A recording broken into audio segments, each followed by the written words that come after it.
All right, also tonight I spoke with Donald Trump's son, Don Jr. Take a look. You nervous today?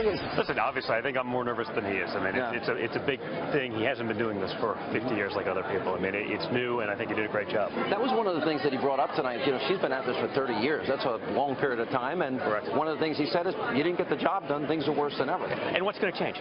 You know, it's always, you get sold this bill of goods, and guess what happens? There's no action.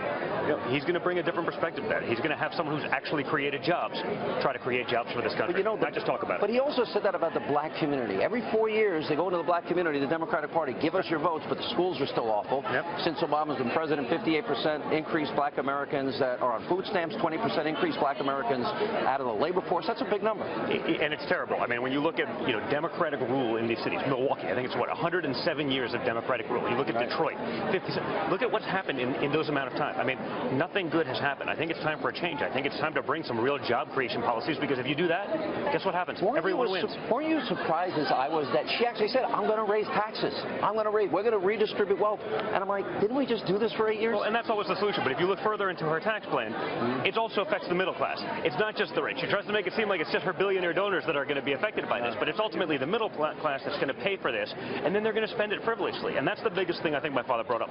It's not just about revenue, right? Business isn't just about the amount of money you bring in. It's also what you spend.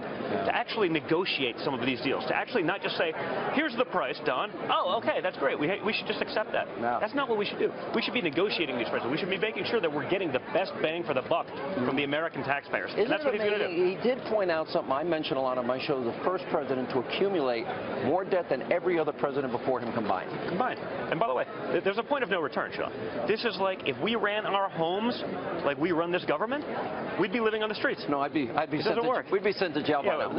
Correct. We'd be in jail. I mean, it just doesn't work. These policies of guys that haven't done it before just doesn't work. It's time for a change. How about, what do you think about when she takes the cheap shots, when she takes the attacks? Towards the end of the debate, the sexist attack. Yeah. She tried to say your dad was racist in a way, and then he came back, well, you're the one that called people super predators. Well, and by the way, stop and frisk did work in New York. Of course it did. I mean, I'm sitting right next to Mayor Giuliani. I mean, stop and frisk 100% work. I mean, these are policies. He's not saying that should be everywhere, but in places where you have 4,000 people almost killed in the last 8 years, maybe we have to do something about it. Yeah. Maybe we actually have to stop that vicious cycle and do something about it. So, you know, these are things. And by the way, you know, I was actually pretty amazed. He didn't take the cheap shot. When she accused him of all of these things, he didn't take the cheap shot about Bill Clinton and the dozens of people that have come out accusing him of all sorts of stuff. Yeah. You know what?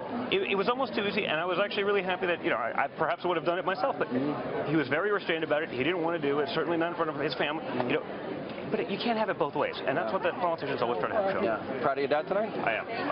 It's amazing to watch. You only got 2 more to sit through, so, you know. Exactly. All right, Don Jr., good to see you. Thanks so much for stopping by. Appreciate it. Thanks so much. Appreciate it.